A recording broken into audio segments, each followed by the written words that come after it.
अस्सलाम वालेकुम दोस्तों, इनसाइड पे मौज़ूम फ़खर में खुशामदीद। वज़ीर-ए-आज़म की ज़ेर सदारत कौमी सलामती कमेटी का इजलास ख़त्म हो गया और इस अहम इजलास के अंदर तहरीक लब्बैक पाकिस्तान की तरफ से जो लॉन्ग मार्च का ऐलान किया गया है और वो जो लॉन्ग मार्च इस वक्त गुजरांवाला से रवाना हो चुका है वज़ीराबाद की तरफ, उसके मामले पर गौर होना था क्योंकि उन्होंने ये तय किया है कि उन्होंने अब इस्लामाबाद पहुंचना है और ये वो सूरत हाल है जिसके लिए हुकूमत यकीनी तौर पर उसको हैंडल करने में अभी तक नाकाम नज़र आ रही है। और इस सिलसिले में जो एक इल्ज़ामात का तुमार बांधा गया था तहरीक लब्बैक पाकिस्तान के हवाले से, उसके ऊपर भी कुछ शवाहद पेश किए जाने थे बकौल वज़ीर इत्तलात व नशरियात जनाब फवाद चौधरी साहब की तरफ से। लेकिन हुआ क्या, इस इजलास के अंदर जो अब तक की मेरे पास तफसीलात सामने आई हैं, 72 घंटे का वक्त दिया गया है हुकूमत वक्त को कि जनाब इन 72 घंटों के अंदर आप कोशिश करें कि ये जो मुज़ाकरात हैं, ये जो मामलात हैं, ये मुज़ाकरात के ज़रिए तहरीक लब्बैक के साथ हल किए जाएँ। और अगर 72 घंटों के अंदर ये मामला तय नहीं हुआ तो ये जो नहीं तो है ना, ये है यहाँ पर सबसे ज़्यादा ख़तरनाक जुमला।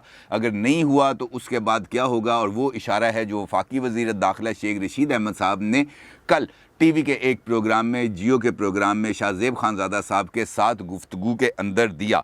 उनका ये कहना था कि पाकिस्तान को अंदर से नुकसान पहुँचाने की कोशिश की जा रही है, लेकिन इमरान हुकूमत अपनी रिट को हर सूरत कायम करेगी चाहे नताइज कुछ भी हों। शेख साहब का ये जो जुमला है ये अपने अंदर कई मानी लेके बैठा हुआ है, क्योंकि अगर इसको देखा जाए तो ये कोई इतला भी हो सकती है, कोई मुखबरी भी हो सकती है, कोई धमकी भी हो सकती है। और शेख रशीद अहमद साहब को वाज़े करना चाहिए कि उन्होंने ये इतला दी है, धमकी दी है या मुखबरी दी है, क्योंकि वो नताइज जिनके बारे में शेख रशीद साहब टीवी प्रोग्राम में बैठकर कौम को आगाह करना चाहते हैं, उसको अगर तफसील से बयान किया जाए तो मामलात को समझने में आसानी हो सकती है। और मामला यहीं पर ख़त्म नहीं होता, क्योंकि इसके अलावा भी बहुत सारी चीज़ें हैं जो इस वक्त चल रही हैं, जो मामलात को मज़ीद आगे लेके जा रही हैं। और वो आगे जो लेके जाना है, वो जो पेश रफ्त है, वो मुस्बत सिमत में नज़र नहीं आ रही। आहटें सुनाई दे रही हैं किसी भी किस्म की, कुछ ऐसे इतलात और इशारे मिल रहे हैं जिससे कुछ ख़तरे की घंटियां बज रही हैं। और शेख रशीद साहब चूँकि सारे मामलात को ना सिर्फ हैंडल कर रहे हैं बल्कि देख रहे हैं, और उनके कानों में वो घंटी की आवाज़ ज़्यादा ज़ोर से जा रही है, और वो घंटी की आवाज़ हम तक वो किसी न किसी इशारे कनाए से पहुँचाने की कोशिश करें। इस सारी सूरत हाल पर बात करेंगे और अगले व्लॉग के अंदर ये जो कौमी सलामती कमेटी का इजलास है, इसकी मज़ीद ख़बर आपके साथ शेयर करूँगा। लेकिन जो मामला है यहाँ पर वो इम्पॉर्टेंट है, वो है तहरीक लब्बैक पाकिस्तान का, क्योंकि तहरीक लब्बैक पाकिस्तान ने अब अपने लॉन्ग मार्च का आगाज़ कर दिया। ये वीडियो आप अपनी स्क्रीन पर देख रहे हैं, जहाँ पर हज़ारों की तादाद में लोग गुजरांवाला से क्रॉस करते हुए वज़ीराबाद जा रहे हैं। और इस बड़ी तादाद के अंदर लोगों को रोकना और ताकत के बल पे रोकना, मेरा ख्याल है एक ऐसी चिंगारी को, ये एक ऐसी आग में तब्दील हो सकती है। अगर इसको ज़रा सी चिंगारी दिलाई गई, जो आग पूरे मुल्क को अपनी लपेट में ले सकती है। क्योंकि तहरीक लब्बैक के कारकुनान ये नहीं जानते, ये बात नहीं समझते कि असल मामला क्या हो सकता है। मुमकिन तौर पर हो सकता है कि मैं गलत हूँ, लेकिन जो बात सामने आ रही है वो है नबी करीम सल्लल्लाहु अलैहि वसल्लम की हुर्मत के हवाले से। और ये वो मामला है जहाँ पर हर एक पाकिस्तानी, हर एक मुसलमान की जो रूह के रिश्ते हैं वो इस सारे मामले से जुड़े हुए हैं। लिहाजा आप लोगों को इससे बिल्कुल अलग करके नहीं देख सकते। और आज जुमा आपको मालूम है कि है, और पाकिस्तान भर में हर मस्जिद के अंदर, हर जगह पर इस हवाले से ना सिर्फ बात की गई बल्कि रिट्रिएट किया गया कि जनाब हम नबी करीम सल्लल्लाहु अलैहि वसल्लम की हुर्मत पर किसी किस्म की कोई आंच नहीं आने देंगे। और ये है वो नुक्ता जो हुकूमत को इस वक्त बहुत ज़्यादा परेशान कर रहा है, क्योंकि अगर हुकूमत सरेंडर करती है तब भी उसके लिए प्रॉब्लम है, अगर ताकत का इस्तेमाल करती है तब भी उसके लिए प्रॉब्लम है, और कोई दरमियानी हल निकल नहीं रहा। और इसी वजह से उलमा का एक वफ्द, 25 रुकनी वफ्द, ये आज वज़ीर-ए-आज़म इमरान खान साहब से मिलने वाला है। और जो इस मुलाकात के अंदर वज़ीर-ए-आज़म इमरान खान पे कहा जाएगा कि जनाब आप अपने वज़रा को रोकें, आपके वज़रा की जो ज़ुबान दराज़ी है, जो लबो लहजा है, वो इस आग को ठंडी करने की बजाय इस आग पर पेट्रोल डाल रहा है, और इसके नतीजे में बहुत ज़्यादा नुकसान होने का अंदेशा है। और साथ साथ ये भी कहा गया है साहबज़ादा फैसल साहब की तरफ से कि जनाब ये जो मामला है, अगर आपने इसको हैंडल ना किया तो हमारे ऊपर भी बहुत ज़्यादा दबाव बढ़ता जा रहा है कि आप क्यों खामोश बैठे हैं, आप तहरीक लब्बैक की हमायत में क्यों सामने नहीं आते, आप उसके अंदर क्यों शामिल नहीं हो रहे। और यकीनी तौर पर ये वो मामला है जो बहुत ज़्यादा इंपॉर्टेंट है और इसको, इसकी संगीनी को इसकी स्पिरिट के मुताबिक जाके देखना चाहिए। दूसरी जानिब जो अहम हमारे मजहबी रहनुमा हैं और रुयत हिलाल कमेटी के साबिक चेयरमैन भी हैं मुफ्ती मुनीबुर रहमान साहब, उनकी तरफ से भी एक बयान सामने है जिसमें हुकूमत को उन्होंने मशवरा दिया है कि जनाब कुछ सूझबूझ करें, कुछ अकल के नाखून लें, कुछ होश के नाखून लें, क्योंकि जिस रास्ते पर आप चल रहे हैं वो रास्ता सिर्फ़ और सिर्फ तबाही की तरफ ही जाता है, ये आगे इसके बढ़ने का इम्कान नहीं है। अब ये सारी सूरत हाल जब सामने आती है और इस सूरत हाल के जो ऐनी शाहिद हैं वो हैं इस वक्त हमारे वज़ीर दाखिला शेख रशीद साहब।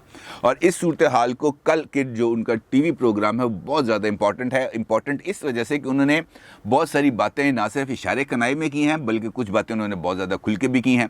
उन्होंने फैसल वाउडा और फवाद चौधरी साहब की तरफ से जो बयानात सामने हैं उसकी भी तरदीद किया, उनको सेटिसाइड किया और उन्होंने सारा मलबा डाला वज़ीर आज़म के सर पर, क्योंकि जो शेख रशीद साहब हैं उनका ये कहना था कि मैंने जो कुछ बात की, जो कुछ मैंने मुआहदा किया, तहरीक लब्बैक के रहनुमाओं से मुलाकातें की, उनसे बातचीत की, हाफिज़ साद रिजवी साहब से मुलाकात की, उनसे बातचीत की, तो ये तमाम जो मामलात हैं ये वज़ीर आज़म इमरान खान साहब के नोटिस में हैं। उन्होंने यहाँ तक कहा कि मैं वज़ीर आज़म की इजाज़त के बगैर कोई काम नहीं करता, हत्ता कि ये जो मुआहदा है जो तय हुआ लाहौर में, इस मुआहदे को उस वक्त तक मैंने इस मुआहदे पर दस्तखत नहीं किए जब वज़ीर आज़म के मिलिट्री सेक्रेटरी ने इसको पढ़ ना लिया हो और इस पर मुझे उन्होंने गो हेड ना दिया हो और उसके बाद इस मुआहदे पर दस्तखत किए गए। लिहाजा मेरे पे इल्ज़ाम ना धरें कि वफाकी वज़रा अपना रोल प्ले नहीं कर रहे, अपनी ज़िम्मेदारी पूरी नहीं कर रहे, सारा मलबा वज़ीर आज़म पर डाल रहे हैं, ऐसी सूरत हाल नहीं है। उन्होंने सवाल पूछा शाहज़ेब खानज़ादा साहब ने कि आप एक दिन मुज़ाकरात करते हैं, अगले दिन ऑपरेशन करते हैं, फिर मुज़ाकरात करते हैं, फिर ऑपरेशन करते हैं, फिर उस दौरान धमकियाँ देते हैं,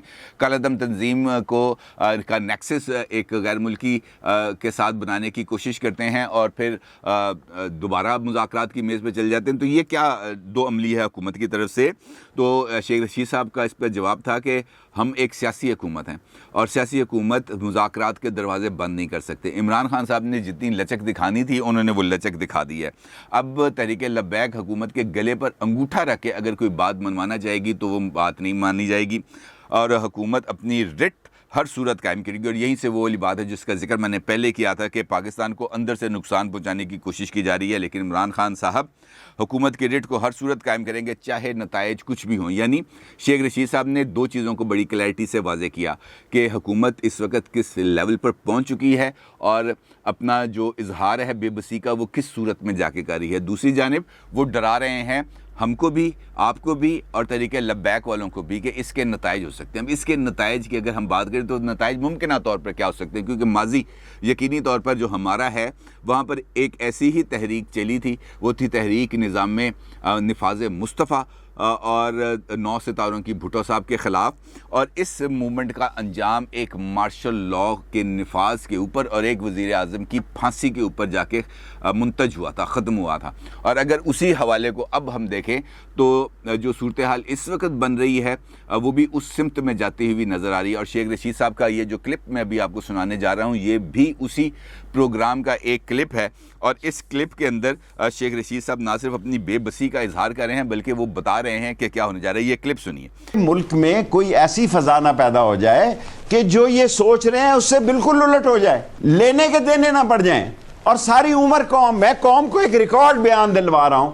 शेख रशीद साहब ने जो बात की वो बड़ी क्लैरिटी के साथ आपके सामने आ चुकी है, क्योंकि उनका ये कहना था बड़ी क्लैरिटी के साथ कि मुल्क में, उन्होंने ये बात बताई कि मुल्क में कहीं ऐसी फ़ज़ा पैदा ना हो जाए कि जो वो सोच रहे हैं बिल्कुल उससे उलट हो जाए। ये यहाँ पर ये जो वो का लफ्ज़ है ये किसके लिए है? मुमकिन तौर पर दो ऐसी चीज़ें हैं, दो ऐसे तबकात हैं जिनके हवाले से बात की जा रही है। ये वो उनके लिए हो सकता है, या हुकूमत के लिए यानी इमरान खान साहब के लिए, या तहरीक लब्बैक पाकिस्तान के लिए कि जो वो सोच रहे हैं उससे उलट हो जाए। अब अगर ये दोनों ही इसके अंदर इस वक्त चूँकि फ़रीक हैं, दोनों का बारी बारी जायज़ा लेते हैं। तहरीक लब्बैक के पास हारने के लिए कुछ नहीं है क्योंकि वो अपनी किश्तियाँ उन्होंने जला दी, तंजीम पर पाबंदी लग चुकी, क़यादत जेल में चली गई, मुकदमात के सामने हैं। ख़ुद साद रिजवी साहब पर 98 मुकदमात इस वक्त दर्ज हैं। तहरीक के मुख्तलिफ जो कारकुनान हैं और लीडरान हैं उनके ऊपर भी मुकदमात दर्ज हैं।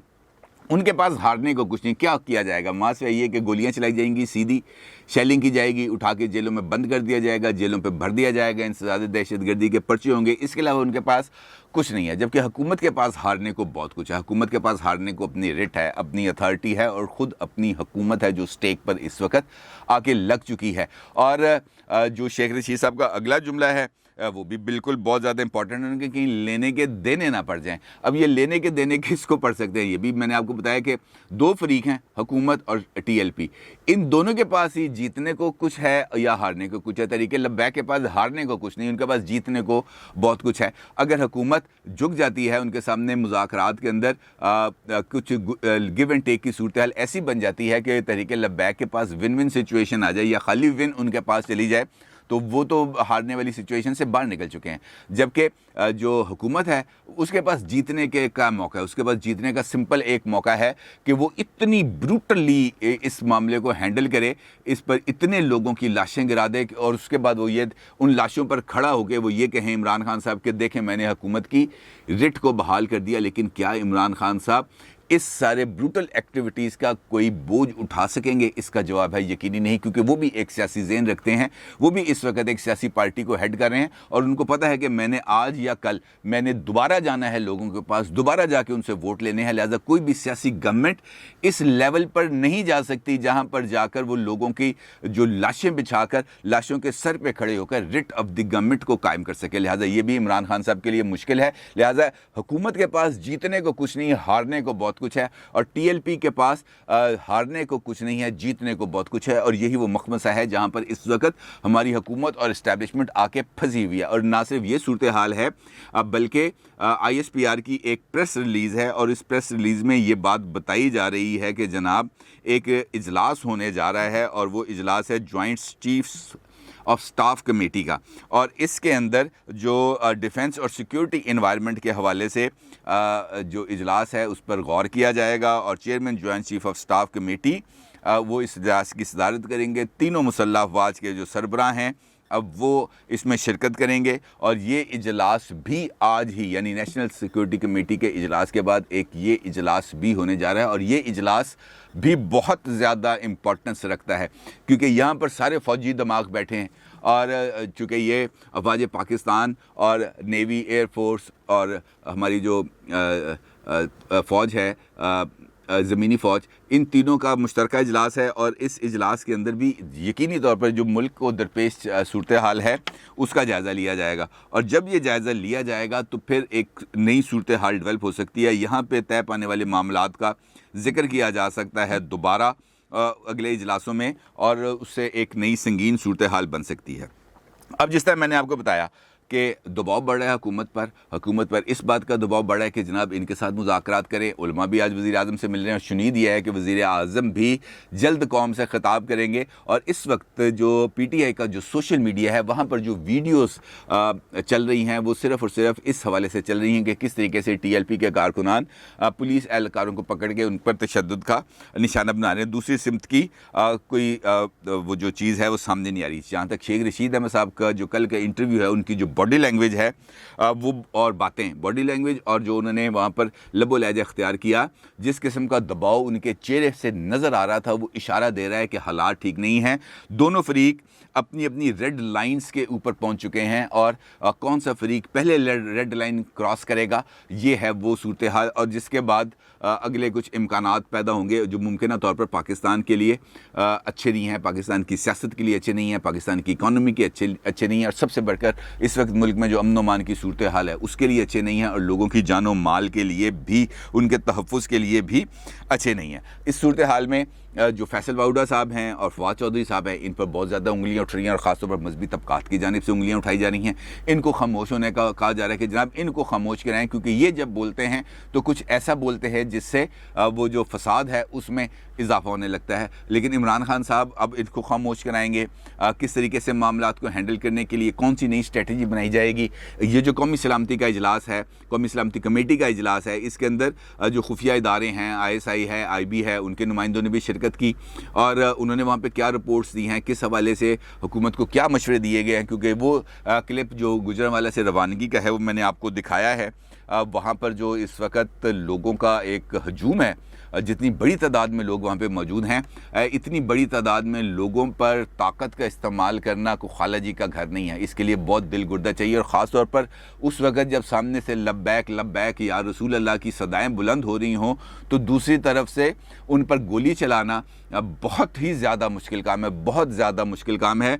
और इस सूरत हाल से निपटने के लिए हुकूमत को अगर कुछ झुकना भी पड़े तो उसको झुकना चाहिए, कोई रास्ता ऐसा दरमियानी इख्तियार करना चाहिए। TLP को भी अपने मौक़िफ़ में लचक लानी चाहिए, हुकूमत को भी लचक लानी चाहिए। वज़ीर दाखिला ने कहा है कि वो आज और कल दोबारा उनसे मुज़ाकरात करेंगे, कोशिश करेंगे उनको इस सूरत हाल से बाहर निकलने के लिए। अगले 72 घंटे इस सारी सूरत हाल के लिए बहुत इंपॉर्टेंट है। अपनी राय का ज़रूर इज़हार कीजिएगा। आपका बहुत शुक्रिया। अल्लाह हाफ़िज़।